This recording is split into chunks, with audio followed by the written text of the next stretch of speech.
നമസ്കാരം, ഏവർക്കും post market റിപ്പോർട്ട്സുകളിലേക്ക് സ്വാഗതം. ഇന്ന് നവംബർ 17, 2025 തിങ്കൾ.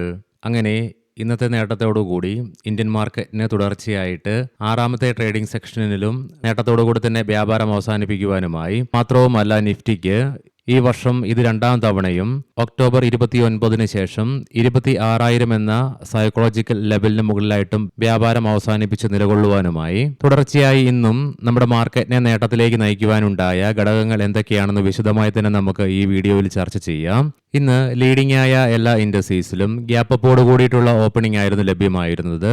നിഫ്റ്റിക്ക് ഇന്ന് 25,906 എന്ന ലെവലിൽ സപ്പോർട്ട് എടുക്കുവാനും സാധിച്ചു. തുടർന്ന് മാർക്കറ്റിന് കൈവരിക്കുവാനായ നേട്ടത്തിന്റെ ഫലമായിട്ട് 26,000 എന്ന സൈക്കോളജിക്കൽ ലെവൽ മറികടന്നുകൊണ്ട് 26,024 എന്ന ലെവലിൽ റെസിസ്റ്റൻസ് നേരിട്ടതിനെ തുടർന്ന് 103 പോയിന്റുകളുടെ നേട്ടത്തോടുകൂടി 26,013 എന്ന ലെവലിൽ വ്യാപാരം അവസാനിപ്പിക്കുവാൻ സാധിച്ചപ്പോൾ സെൻസെക്സിന് 388 പോയിന്റുകളുടെ നേട്ടവും ബാങ്ക് നിഫ്റ്റിക്ക് ഇന്നും വീണ്ടും പുതിയ ഫ്രഷ് റെക്കോർഡ് ഹൈകൾ ക്രിയേറ്റ് ചെയ്യുവാനും സാധിച്ചു. തൽഫലമായി ബാങ്ക് നിഫ്റ്റി 59,000 എന്ന കീ ലെവലും ടച്ച് ചെയ്യുവാനായി. തുടർന്ന് റെസിസ്റ്റൻസ് നേരിട്ടതിനെ തുടർന്ന് 445 പോയിന്റുകളുടെ നേട്ടത്തോടുകൂടി വ്യാപാരം അവസാനിപ്പിക്കുവാൻ സാധിച്ചപ്പോൾ നിഫ്റ്റിക്ക് 154 പോയിന്റുകളുടെ നേട്ടത്തോടുകൂടി 52 വീക്ക് ഹൈയുടെ അടുത്തായിട്ടും വ്യാപാരം അവസാനിപ്പിക്കുവാൻ സാധിച്ചു.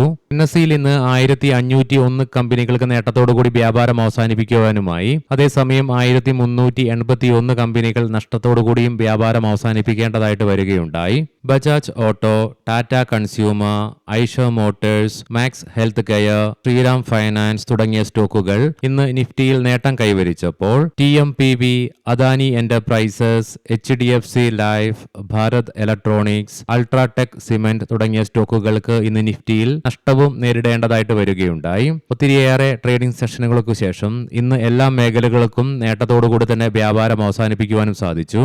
Auto, banking, media, PSU bank തുടങ്ങിയ മേഖലകൾക്ക് 0.5% മുതൽ 1% നേട്ടവും കൈവരിക്കുവാനുമായി. അതേസമയം ബോർഡർ മാർക്കറ്റ്സുകൾക്കും ഇന്ന് തരക്കേടില്ലാത്ത പെർഫോമൻസ് കാഴ്ചവെക്കുവാൻ സാധിച്ചതിനെ തുടർന്ന് BSE മിഡ് ക്യാപ്പിനും സ്മോൾ ക്യാപ്പിനും 0.5% നേട്ടവും കൈവരിക്കുവാനുമായി. ഇന്ത്യൻ രൂപയ്ക്ക് ഇന്ന് അമേരിക്കൻ ഡോളറിനെതിരെ വെള്ളിയാഴ്ചത്തെ ക്ലോസിംഗ് റേഞ്ചിൽ നിന്നും 11 പൈസയുടെ നേട്ടത്തോടുകൂടി 88.63 എന്ന ലെവലിൽ വ്യാപാരവും അവസാനിപ്പിക്കുവാനായി. ഇനി നമുക്ക് ഇന്ന് നമ്മുടെ മാർക്കറ്റിനെ നേട്ടത്തിലേക്ക് നയിക്കുവാൻ സഹായിച്ച ഘടകങ്ങൾ എന്തൊക്കെയാണെന്ന് വിശദമായി തന്നെ ചർച്ച ചെയ്യാം. ഇന്നലെ മാർക്കറ്റ് ഔട്ട്ലുക്ക് വീഡിയോയിൽ നമ്മൾ കണ്ടിരുന്നു പ്രധാനപ്പെട്ട മേഖലകളായ ബാങ്കിംഗ്, IT, ഫൈനാൻഷ്യൽ, ഓട്ടോ തുടങ്ങി പ്രധാനപ്പെട്ട മേഖലകളിൽ നിന്നുമുള്ള പ്രധാനപ്പെട്ട കമ്പനികളുടെയൊക്കെ Q2 ഏർണിംഗ്സിന്റെ പ്രസിദ്ധീകരണങ്ങൾ ഏകദേശമൊക്കെ പൂർത്തിയായി. മാത്രവുമല്ല, ഏകദേശം 80 മുതൽ 85% ലിസ്റ്റഡ് കമ്പനീസും അവയുടെ Q2 ഏർണിംഗ്സുകൾ പ്രസിദ്ധീകരിച്ചു കഴിഞ്ഞതിനാൽ തന്നെ ഈ ആഴ്ച മുതൽ നിക്ഷേപകര്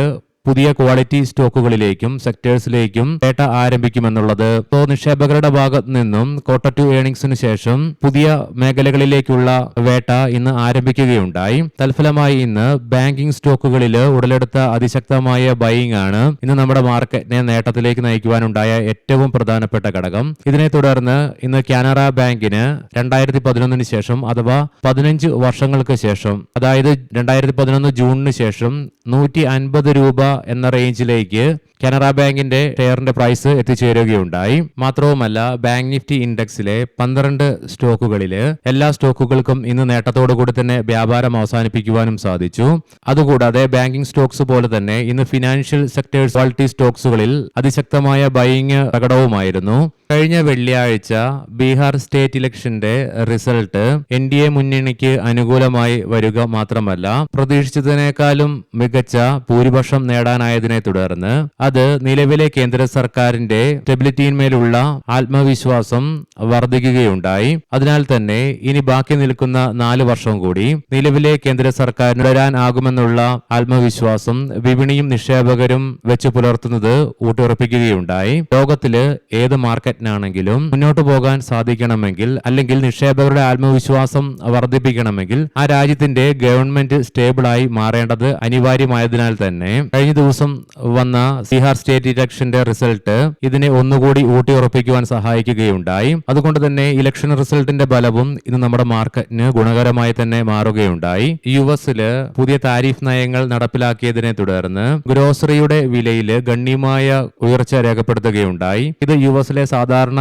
ജനങ്ങൾക്ക് അവരുടെ ദൈനംദിന ജീവിത ചെലവുകൾ വർദ്ധിപ്പിക്കുകയുമുണ്ടായി. തുടർന്ന് ഉയർന്ന പ്രതിഷേധത്തിന്റെ ഫലമായിട്ട് യുഎസ് പ്രസിഡന്റ് ട്രംപിന്റെ ഭാഗത്തു നിന്നും പുതിയ നടപടികൾ ഉണ്ടായി. ഏകദേശം 200ഓളം ഫുഡ് ഐറ്റംസിന് ഏത് രാജ്യത്തിൽ നിന്ന് വരുന്നതാണെങ്കിൽ കൂടിയിട്ടും അവയുടെ മുകളിലുള്ള അഡീഷണൽ താരിഫ് എടുത്തു മാറ്റിക്കൊണ്ടുള്ള പ്രഖ്യാപനം വരികയുണ്ടായി. ഇന്ത്യയിൽ നിന്നും ഒത്തിരിയേറെ ഗ്രോസറി ഐറ്റംസ് യുഎസിലേക്ക് എക്സ്പോർട്ട് ചെയ്യുന്നതുള്ളതിനാൽ തന്നെ യുഎസിൽ നിന്നും വന്ന ഈ ഒരു നടപടിയും ഇന്ത്യൻ മാർക്കറ്റിന് ഇന്ന് ഗുണകരമായിട്ട് മാറുക തന്നെയുണ്ടായി. ഇന്ന് നമ്മുടെ മാർക്കറ്റ് സമയത്ത് ബ്രെന്റ് ക്രൂഡിന്റെ വിലയിലും ക്രൂഡ് ഓയിലിന്റെ വിലയിലും ഇടിവ് തുടരുകയുണ്ടായി. മാത്രമല്ല ക്രൂഡ് ഓയിലിന്റെ വിലയൊക്കെ $60 താഴേക്കും എത്തിച്ചേരുകയുണ്ടായി. ക്രൂഡ് ഓയിലിന്റെ വിലയിൽ ഉണ്ടാകുന്ന ഇടിവ് ഇൻഫ്ലേഷനുള്ള സാധ്യതകൾ കുറയ്ക്കുന്നതിനാൽ തന്നെ ക്രൂഡ് ഓയിലിന്റെ വിലയിലുണ്ടായ ഇടിവും നമ്മുടെ മാർക്കറ്റിനെ ഇന്ന് സഹായിച്ചു. ഇതിനെല്ലാം പുറമെ ഇന്ന് ഇന്ത്യൻ രൂപയ്ക്ക് അമേരിക്കൻ ഡോളറിനെതിരെ ശക്തിയാർജിക്കുവാൻ സാധിച്ചതും ഇന്ത്യ വിക്സിന് ഇന്ന് കൂൾ ഓഫ് ആകാൻ സാധിച്ചതും നമ്മുടെ മാർക്കറ്റിന് ഗുണകരമായി തന്നെ മാറി. ഇന്ത്യ വിക്സ് ഇന്ന് 1.34% ഇടിവ് രേഖപ്പെടുത്തിക്കൊണ്ട് 11.78 എന്ന ലെവലിലാണ് ക്ലോസിംഗും രേഖപ്പെടുത്തുകയുണ്ടായത്. ഇനി നമുക്ക് ഗ്ലോബൽ മാർക്കറ്റുകൾ പരിശോധിക്കാം. നിലവിൽ യുഎസിലെ ഡോ ജോൺസ് ഫ്യൂച്ചർ 32 പോയിന്റുകളുടെ നേട്ടത്തിലാണ് വ്യാപാരത്തിൽ തുടർന്നുകൊണ്ടിരിക്കുന്നത്.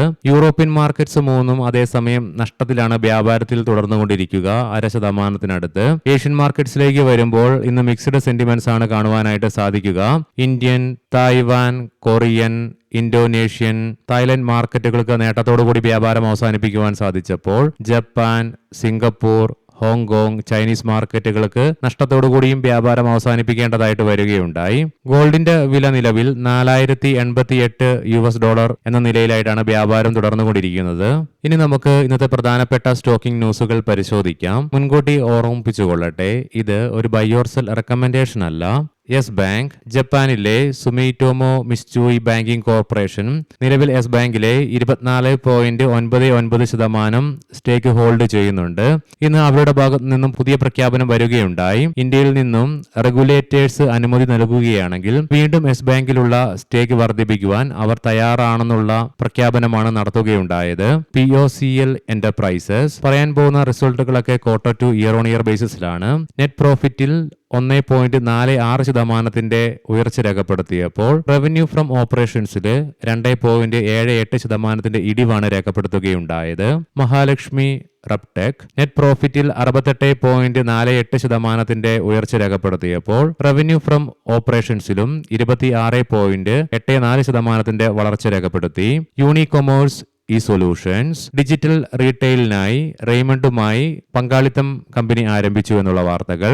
ഡ്രീം ഫ്ലോക്സ് സർവീസസ് നെറ്റ് പ്രോഫിറ്റിൽ 30.25% ഇടിവാണ് രേഖപ്പെടുത്തിയത്. റവന്യൂ ഫ്രം ഓപ്പറേഷൻസിലും 35.14% ഇടിവ് രേഖപ്പെടുത്തി. എസ്ത ഇൻഡസ്ട്രീസ് കഴിഞ്ഞ വർഷം ഇതേ ക്വാർട്ടറിൽ 3.02 കോടി രൂപയുടെ നെറ്റ് പ്രോഫിറ്റ് റിപ്പോർട്ട് ചെയ്ത കമ്പനി ഇത്തവണ 15.78 കോടി രൂപയുടെ നെറ്റ് ലോസ് ആണ് റിപ്പോർട്ട് ചെയ്യുകയുണ്ടായത്. അതേസമയം റവന്യൂ ഫ്രം ഓപ്പറേഷൻസിൽ 6.95% വർധനവും രേഖപ്പെടുത്തി. പാരാമൗണ്ട് കമ്മ്യൂണിക്കേഷൻസ് കമ്പനിയുടെ കൺസോളിഡേറ്റഡ് നെറ്റ് പ്രോഫിറ്റിൽ 34.83% ഇടിവ് രേഖപ്പെടുത്തിയപ്പോൾ റവന്യൂ ഫ്രം ഓപ്പറേഷൻസിൽ 20.26% വളർച്ചയും രേഖപ്പെടുത്തി. ഏവർക്കും ശുഭരാത്രി നേരുന്നു. നാളെ രാവിലെ പ്രീ മാർക്കറ്റ് റിപ്പോർട്ട്സുമായി കണ്ടുമുട്ടാം. നന്ദി, നമസ്കാരം.